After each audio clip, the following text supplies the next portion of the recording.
Hey guys, this is the first of a series of Python tutorials. These ones are aimed at people with little to no programming experience.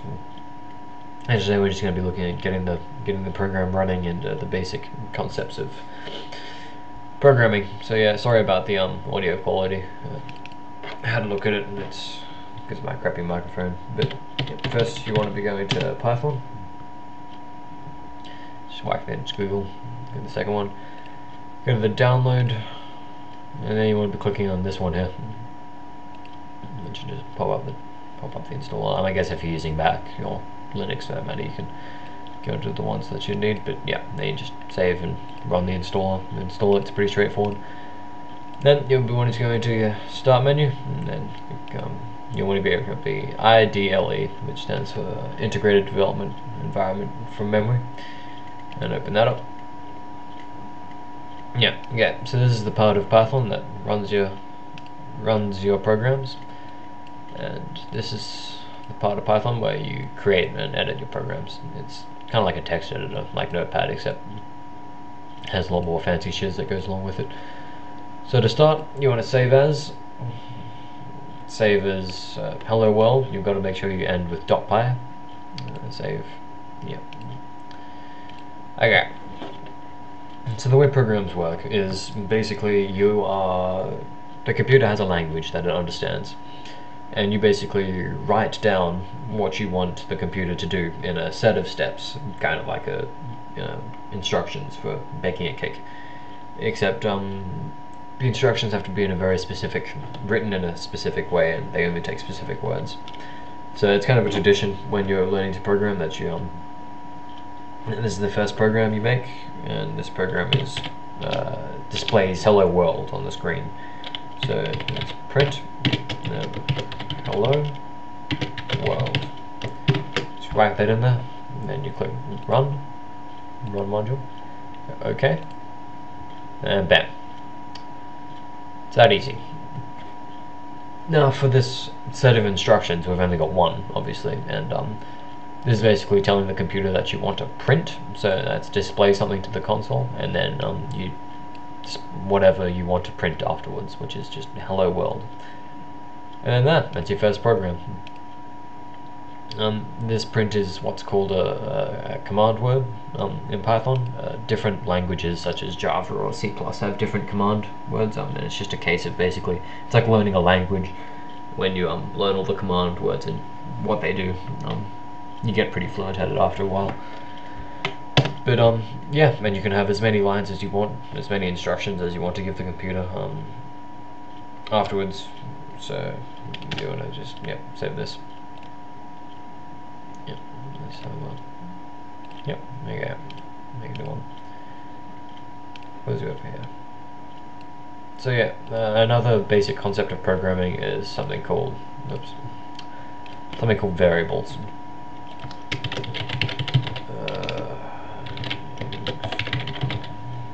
.py. You always got to remember that. Yep. And variables you can think of as basically as boxes that'll store a certain type of block. And these blocks can be strings of letters, or they can be numbers, or functions, or booleans, or whatever. To create these boxes, it's pretty simple. You just go what you want to name the box. So I want to name this box X.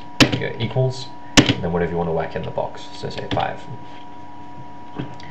And then yeah, that's all there is to it. So then you've got a box. It takes an integer, which is 5.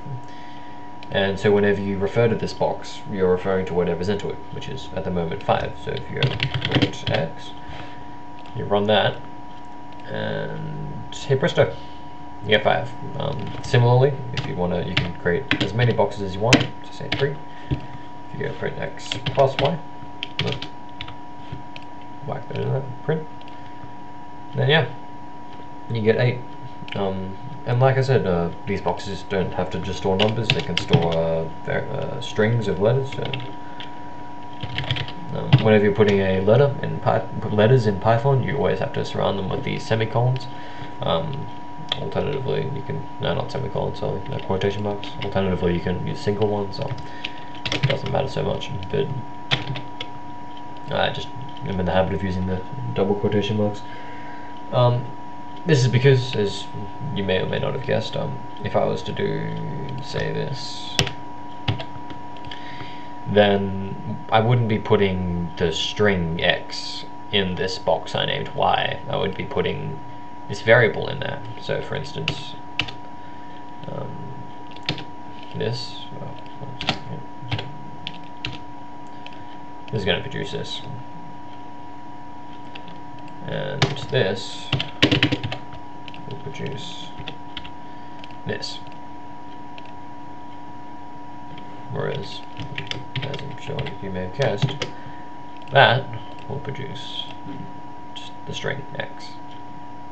And so you have to surround it with these so it knows that you're referring to a string and not just to a variable that you've named. And yeah, variables is very much so the large underpinning concept in in your software engineering, and it's something you'll be working with a lot. So yeah, to finish off this tutorial, I'm going to be just teaching you two more commands that can be very useful when you're dealing with So to finish off this tutorial, I'm just going to teach you two more command words that you can use to make simple Python programs. I'm going to save this one. I'm going to save this one. Save as. We're going to go with what's a good name for this program? .py.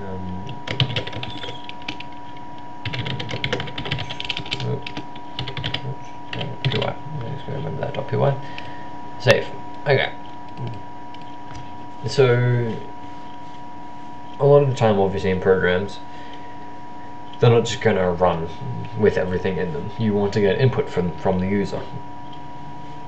So how you do that is we start with a variable, and then we go x. So we want to call this box x, say, and then we go input. I'll write it and then I'll explain to you what it does.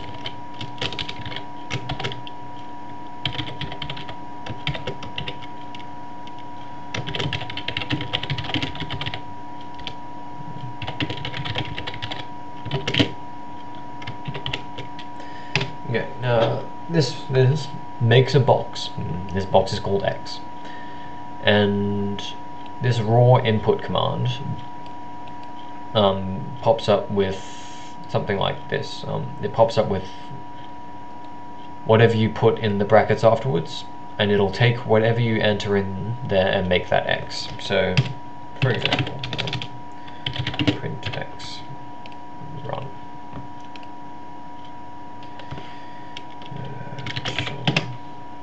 Yeah. So this asks for input from the user, and then this will obviously print out x, and it'll store the input that you get from the user in this box that we've called x. And the other thing I want to show you is this thing called an if command. So if x equals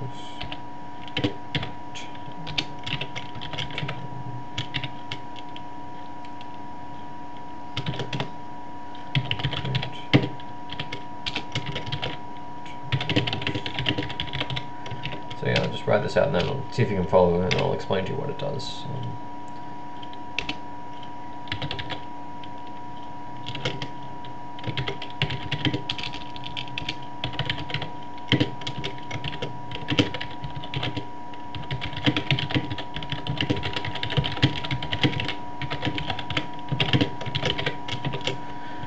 Okay. So as we've discussed, this line is going to take input from the user, and it'll store whatever it gets in this box called x. Now this line uses a command called the if command, and it's basically that if whatever on this line turns out to be true, then you do whatever you have tabbed after that. And so you can write all kinds of code in here, and it'll do all this, and then it'll move on. And then, so what this whole command structure is saying is, if this turns out to be true, do this. Else, do this. So it will not do this if this turns out to be true. So what we want to go is we can run this, run, and then it asks. So we go Tom. Yeah. So it's asked for the input, stored in X. It's checked what this input is. It was Tom, so then it'll do this.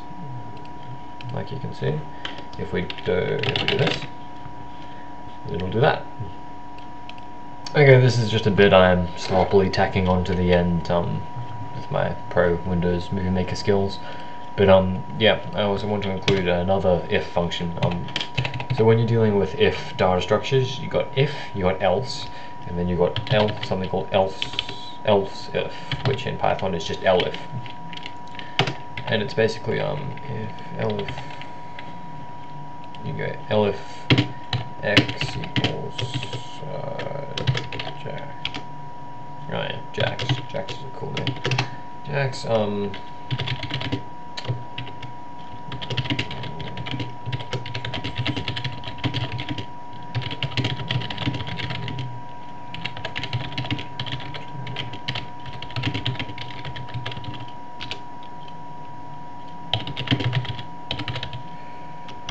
okay. Semicolon. But yeah, so basically what elif will do is it'll as we've discussed, go through and say if x equals Tom, then print this. And then it'll say else if, so if this isn't true, then you check if this is true. And if this isn't true, then you just do this. So if this and this aren't true, then you just do this, and this covers everything. So if we run this, it'll ask for your name. Oh, Tom. Is that cool? Run. If you go Jax, and then it'll print this. So when we've entered this, it's gone through very fast and checked. It says okay, it doesn't equal Tom, so we don't do this. And then it'll go, well, you also check, does it equal this? Yes, it does. So you print this, and then as you've already seen, if you just get that, it'll do this. I think that'll about wrap up this Python toot. Depending on the feedback I get from this one, I might be releasing another one on further basic concepts of Python very soon. In the meantime, you might want to. There's a lot of things you can do to muck around with Python, just using input, if statements, variables, and printing. Suggestions: maybe you might want to make a calculator. Make something that'll add together a last name and a first name. Say like, if it says what's your first name, what's your last name, and then it adds them together, saying your name is blah. Yeah, get creative and have fun with it. That's about it.